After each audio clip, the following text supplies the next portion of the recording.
শিলাইদহ ভাবে আপনি ওদের, জোড়াসাঁকো ভাবে আপনি এদের, বিশ্বভারতী ভাবে জর্জ বিশ্বাসের নন, আপনি তাদের। রবীন্দ্রনাথ, আপনি আসলে কার?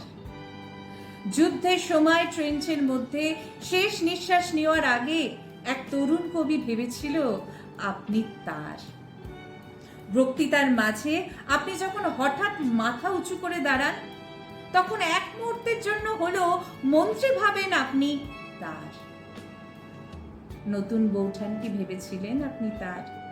রানু, রবীন্দ্রনাথ, আপনি যে ঠিক কার সেই প্রশ্নের উত্তর বাঙালি আজও পায়নি। দাদামশাই ভাবেন আপনি গোড়ার রচয়িতা, আপনি তার। বাবা ভাবেন আপনি বানিয়েছেন শ্রীনিকেতন, আপনি তার।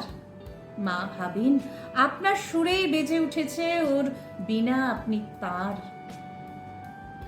ভীরু কিশোরী যে মুখ ফুটে বলতে পারেনি, শুধু চিরকুটে লিখে দিয়েছেন, হাতখানি ওই বাড়িয়ে আনো, দাও গো আমার হাতে, ধরবো তারে, ভরবো তারে, রাখবো তারে সাথে, সে মনে করে আপনি তার।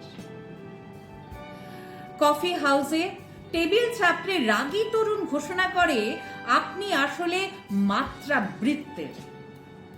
যতজন বাঙালি ততজন রবীন্দ্রনাথ।